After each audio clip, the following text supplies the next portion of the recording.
ให้ยังโอ้ยเนาะ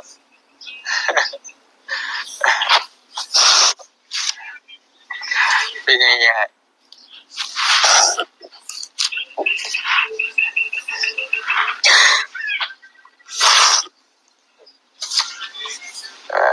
พี่น้องเอ้ยอันนี้กินได้ยาให้เด้อบ่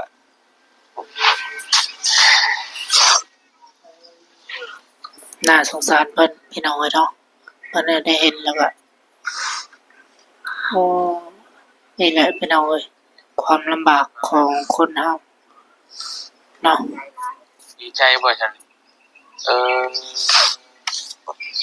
ชีวิตของคนเฮามันบ่เท่าเทียมกันพี่น้องเอ้ยเนาะได้มีกระปากระป๋องคือก็ดีใจเลยแล้วเนาะ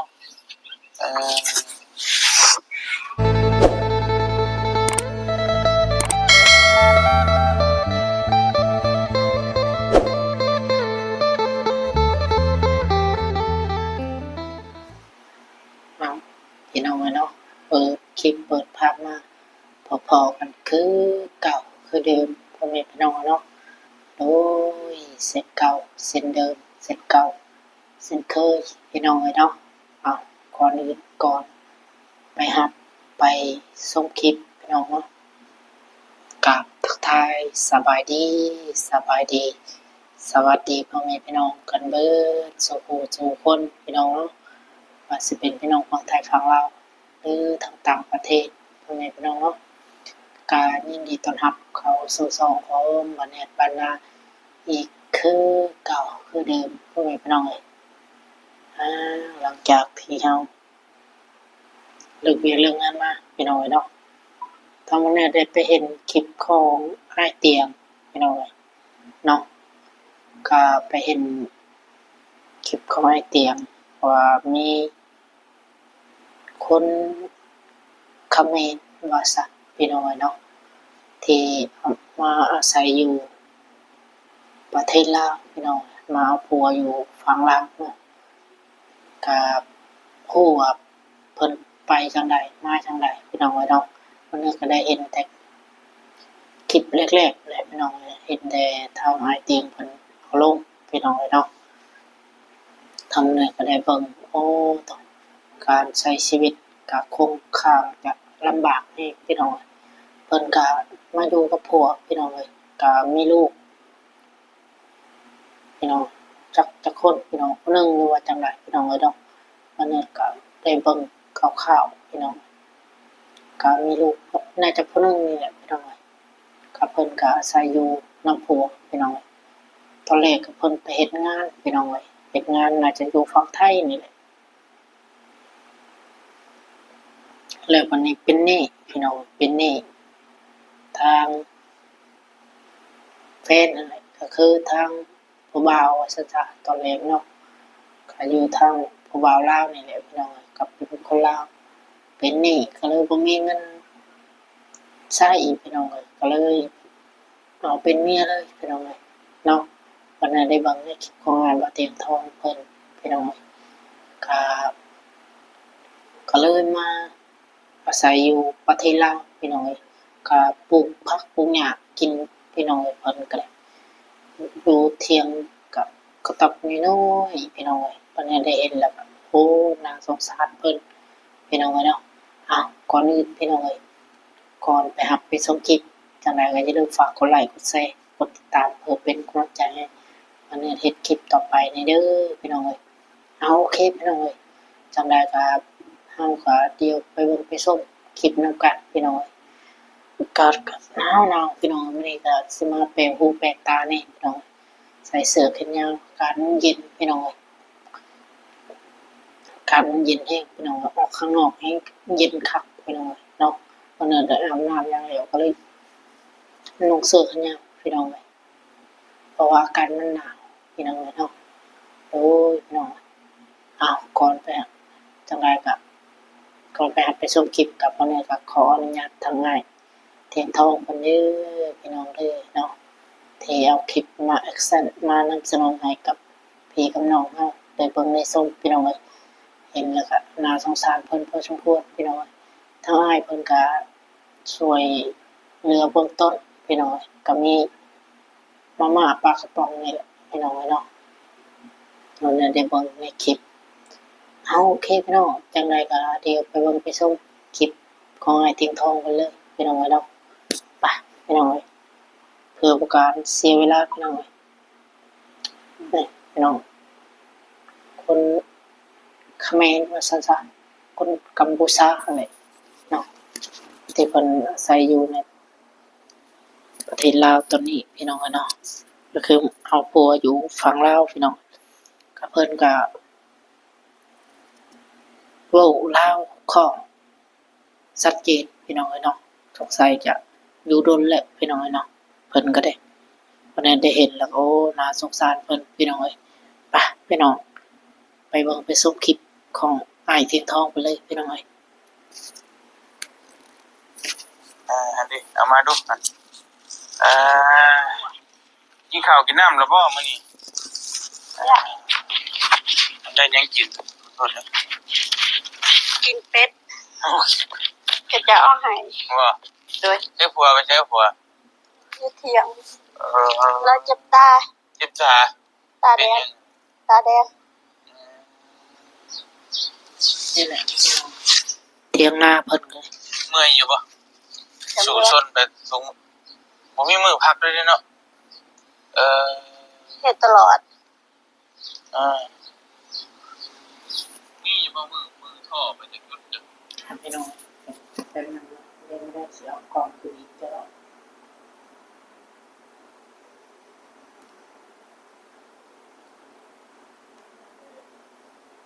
กองก็จะทำนะทุกขอภัยหลายๆที่ พักเลยเนาะ หยดโตมีกิน เมื่อยต้องเฮ็ดตลอดเลยเนาะ เออก็ว่าพี่น้องเนาะบ่ได้ซื้อข้าวซื้อนมให้ลูกกินบ่ แม่น เออ เขาโลนึงก็14ข้าวแพงอีก จักโลกินอิ่มครอบครัวมื้อหนึงมื้อละจักโล โลนึงกลุ่มได้2มื้อ โลนึงได้2มื้อพุโอ้มันก็ดีแล้วกินแบบได้อ๋อพี่น้องแต่ว่าข้าวข่อยเอามาให้แต่ก่อนมันก็ได้เป็นอาทิตย์พุ่นซั่นน่ะ ให้ยาไปแล้วสอบหนึงยาก็บ่มี ย่าก็บ่มีอีกเออ ก็เลยว่าเราว่าก็บ่เก็บกินเองบ่ก็ว่าให้เรากินนำไป เออๆ เฮาบ่มีเฮาหาใหม่ เออก็บาปก็บ่พี่น้องนี่เนาะอ่าเฮ็ดทุกมื้อเลยติบ่ได้มื้อพักแล้วบ่บ่ได้ยามเป็นยามไข้เด้ยามไข้ยามหนาวเฮ็ดจั่งใด กินยาก็เฮ็ดต่อ กินยาแล้วก็เฮ็ดต่อ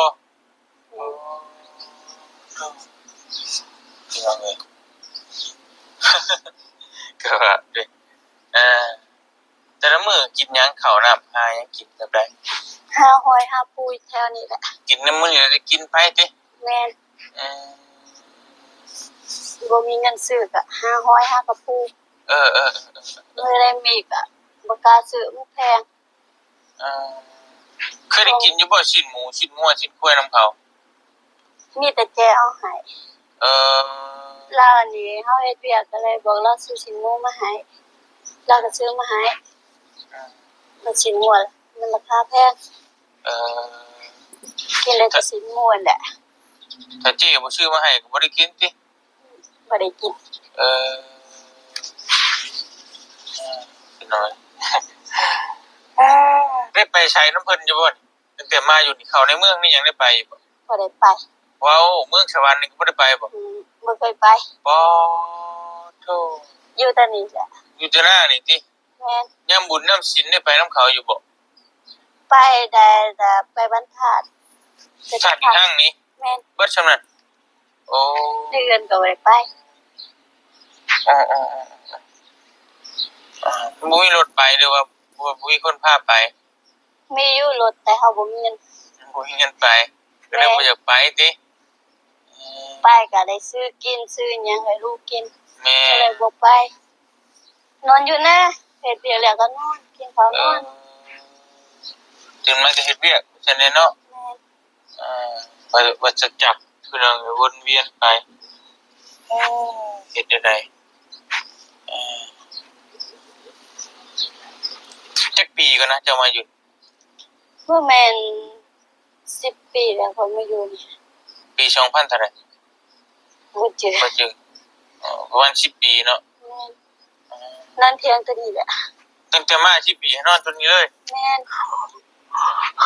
เถียงเซไว้แหละ อดอยู่ไปมันบ่มีหมองอยู่เนาะ แม่น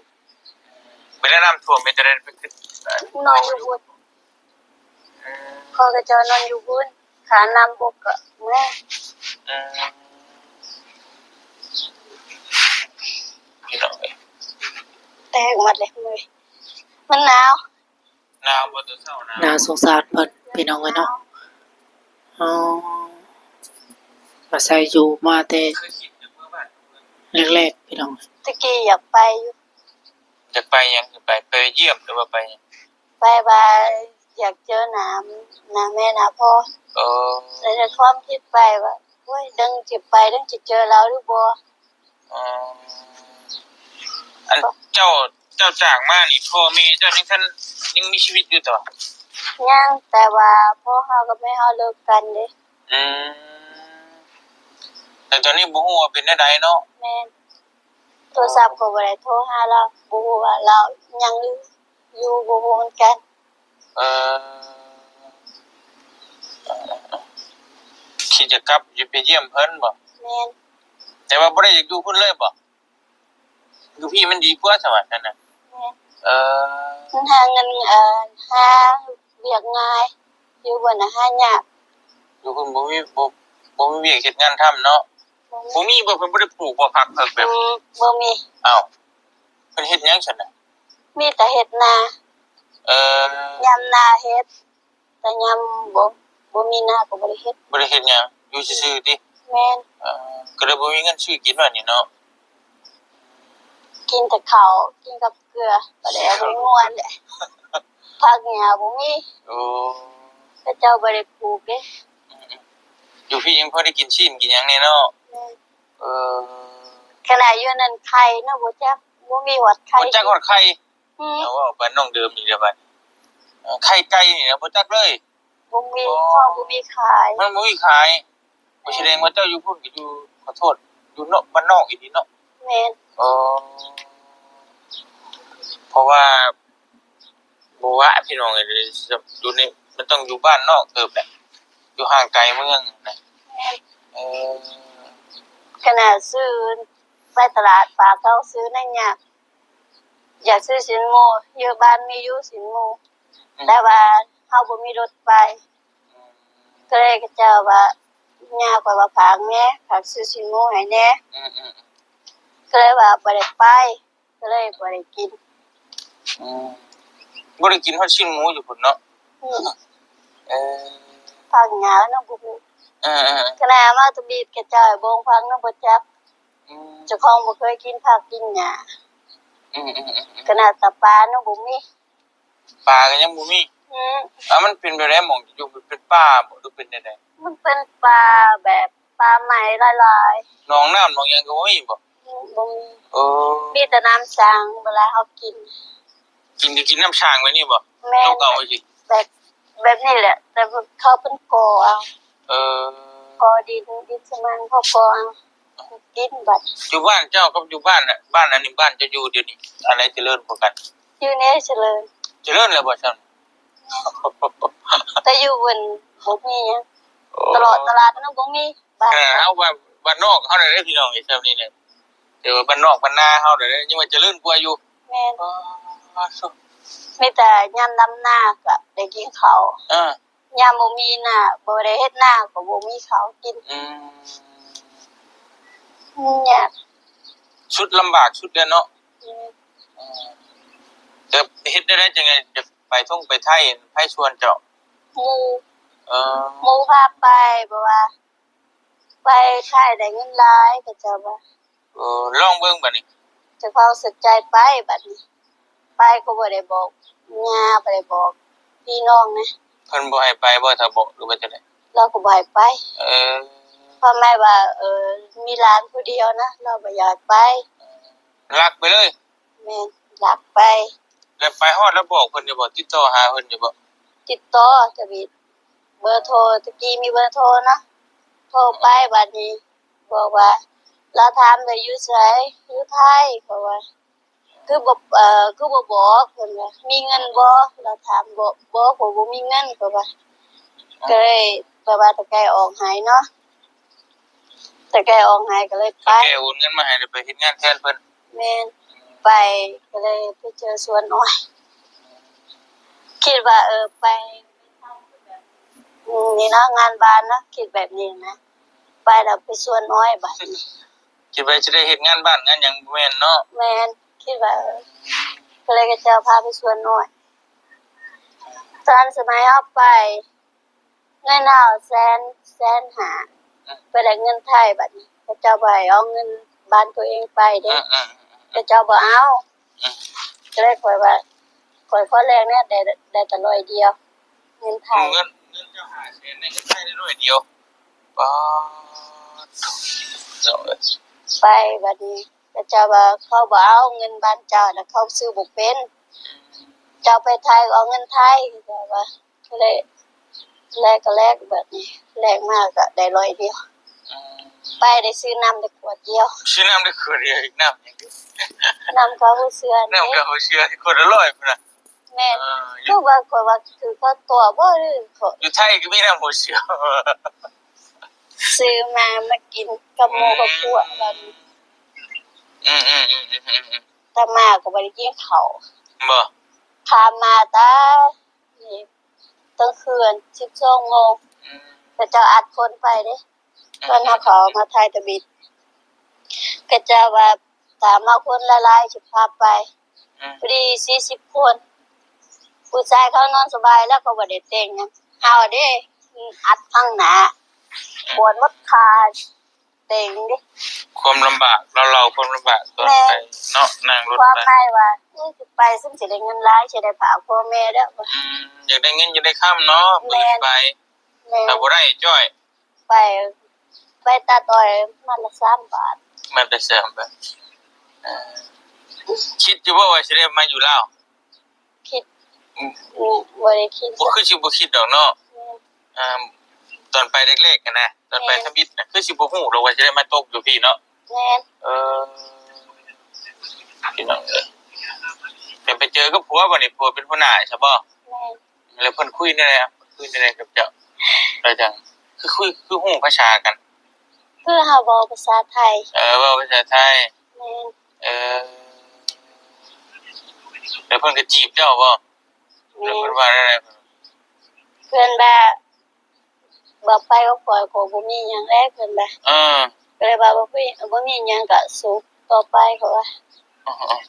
เพิ่นก็บอกกับเจ้าอยู่ว่าถ้าเมื่ออยู่นำข่อยน่ะข่อยบ่มีหยังสิบ่แม่นแต่เจ้าว่าบ่มีก็หาพากันหาเอาแม่นแสดงว่าเจ้าตัดสินใจอยากมาคักนี้นำเราเองแล้วเนาะบ่ได้เป็นเราตัวมาเนาะตัดสินใจอยากมาอยู่นำเราเองบ่เราก็บอกคักแน่อยู่ว่าบ่มีหยังเป็นหยังจังว่าจะมาอยู่พี่คือบ่อยากมาอยู่บ้านเจ้าของตอนนั้นเฮาบ่มีเงินไปมีแต่เงิน 2,000 มากับผัวขี่รถมาก็พอดีค่าเรือก็500ขี่รถมาก็ประมาณ400ค่ารถ2คนเด้400 บาทก็มาอีกมาเมื่อเว้นแต่มาบาทเดียวนะได้รถมาแบบว่าฮอดเค้กยังบ่จักบูเหมือนกันก็มาฮอดมุกนะขี่เรือมาบัดนี้ก็เลยได้มาอยู่พี่เนาะสาเหตุคร่าวๆพี่น้องในตัวละเอียดเฮาก็เล่าให้พี่น้องฟังนั่นแหละอันตัวคลิปก่อนพุ่นเอามื้อนี้เฮาก็มาเยี่ยมลาวพี่น้องจะชื่อหยังก็ลืมชื่อเนี่ยชื่อยากๆแล้วนึงสาวนี่พี่น้องเนาะเอามื้อนี้ข่อยมีแนวมาฝากเด้อแม่เพิ่นเอาอันนั้นถุงยางชีพมาให้มีนะครับปลากระป๋องกินได้โดนดูตี้นี่เนาะแล้วก็แป้งนัวผักพริกน้ำปลา พี่น้องแล้วก็แฟบแล้วก็ขนมแล้วก็นมแล้วก็ข้าวเด้ออันนี้ไว้ขอบใจ ให้ลูกจะกินเป็นของผู้ใหญ่เพิ่นซื้อแม่ให้กับแม่เตี้ยฝากขอมขอบใจเพิ่นให้เพิ่นอยู่ทางต่างประเทศเพิ่นแหละเพิ่นฝากมาให้เด้อ ขอบใจเด้อ อวยพรให้เพิ่นให้เพิ่นอยู่ดีมีแรงเฝ้ารถได้ก็ได้ ขอบใจเด้อให้ดีมีแฮงเด้อให้ ลงว่าลงเบิ่งว่า ให้อย่าใครอย่าหนาวเด้อขอบใจละลาย เออบ่เคยอวยพรบ่ว่าได้สิให้เด้อแต่ให้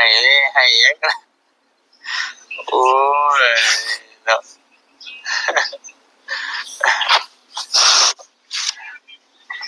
เป็นยังไง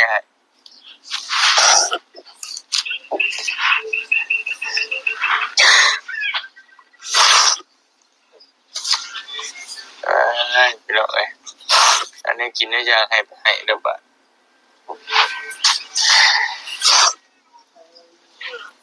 น่าสงสารเพิ่นพี่น้องเนาะเพิ่นได้เห็นแล้วก็โอ้นี่แหละพี่น้องเอ้ยความลำบากของคนเฮาเนาะ ดีใจบ่ฉันเออ ชีวิตของคนเฮามันบ่เท่าเทียมกันพี่น้องเอ้ยเนาะ ได้มีกระปากระป๋องคือก็ดีใจเลยแล้วเนาะเออ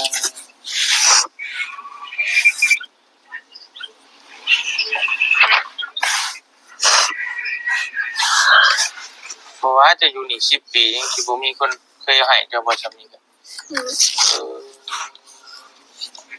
แสดงว่าเราก็ทุกข์ยากอีหลอลำบากอีหลอเลยได้ปลากระป๋องกับมาม่าสิก็ยังเราก็ยังดีใจนะพี่น้องใส่ตัว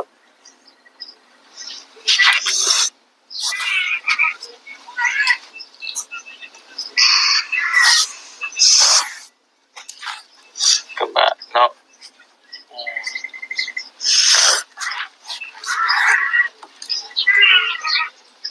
ได้กินถึงเติบบ่จับได้จักมื้อ ได้อยู่ประมาณ2 อาทิตย์ 2 อาทิตย์โอ้โหยอมกินบ่เออ เล็กน้อยมันหมักเด้ อีกหน่อยมากได้ของลูกมากก็เลยดีใจเนาะเออใจชื่อเองชื่อเธอจังฮ้อมี ซื้อได้ห่อหนึง ฮ้อนึงปลากระป๋องเลยกระป๋องสิบ่ กระป๋องหนึง 15,000เท่าไทยอยู่นะฮะ เอาเพราะว่ารวมเบิดเนี่ยมันก็3-4แสนอยู่ได้พี่น้องมันก็หลายเติบอะก็เลยเบิ่งมันน้อยๆอยู่แต่อันนี้ก็แสนปลายนี่ก็แสนปลายอันนี้ก็พวกนี้ก็แสนปลายเบิดอันนี้ก็เข้าก็โล45,000สิว่าเนี่ยเปิดสิหาเงินได้จำนี้ก็เนาะเออ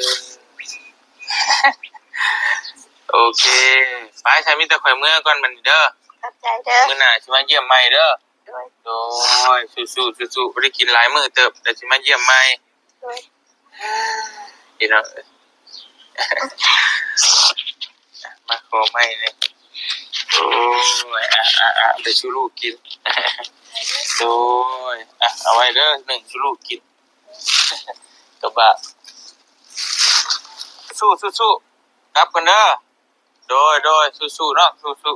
ๆเนาะ เห็นแล้วก็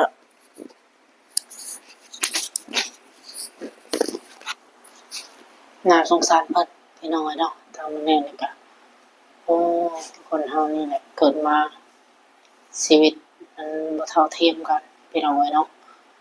ก็เพิ่นก็มาอยู่ฝั่งลาวพี่น้องมาอยู่ฝั่งลาว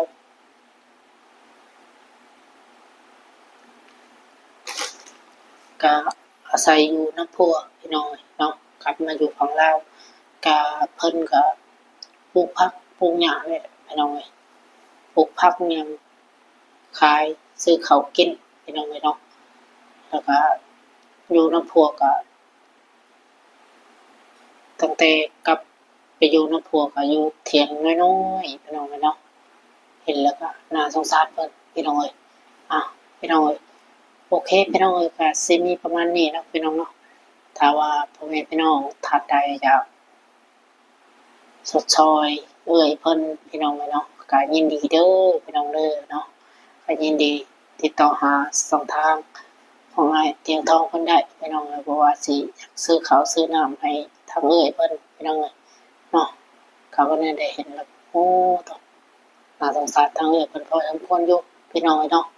เอาพี่น้องเอ้ยโอเคพี่น้องสำหรับคลิปนี้ก็สิมีประมาณนี้เนาะก็สิ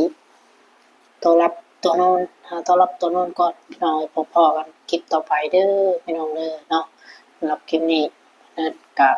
สิขอจบคลิปพี่น้องเอ้ยถ้าหากเฮ็ดผิดพลาดปานใดก็ต้องขอโทษขออภัยหลายๆเด้อพี่น้องเบิดสุขทุกคนพี่น้องเอ้ยเนาะเอาพี่น้องเอ้ยจะได้ก็ถ้าว่ามีผู้หลักผู้ใหญ่ท่านใดเอ็นดูเมตตาสงสารเพิ่นก็ติดต่อหาช่องทางของอ้ายเพิ่นพี่น้องเอ้ยเนาะอยากสดช่วยเหลือเพิ่นแนวใดก็เนาะหรือว่าสนใจความคิดเห็นแนวใดก็คอมเมนต์กันมาพี่น้องเอ้ยใต้คลิปเนาะวันนั้นได้เห็นแล้วโอ้ถือว่าเก่งเลยเพิ่นก็เนาะพี่น้องเนาะมันอยู่ฝั่งลาวก็จนว่าน่าจะหลายปีเติบพี่น้องเอ้ยเนาะจนโลกลาวได้พี่น้องเอ้ยน่าจะเป็นคนลาวเลยแหละพี่น้องเอ้ยเนาะก็โลลาวก็สัตว์พี่น้องเอ้ยเนาะเพิ่นก็เลยอ๋อตอโอเคพี่น้องสำหรับคลิปนี้ก็สิมีประมาณนี้เนาะก่อนอื่นเพิ่นก็กล่าวคำว่าสบายดีสวัสดีพ่อแม่พี่น้องอันเบิดทุกคนพี่น้องเอ้ยบ๊ายบายพี่น้องเนาะพบกันคลิปต่อไปพี่น้องเอ้ยโอเคพี่น้องเอ้ย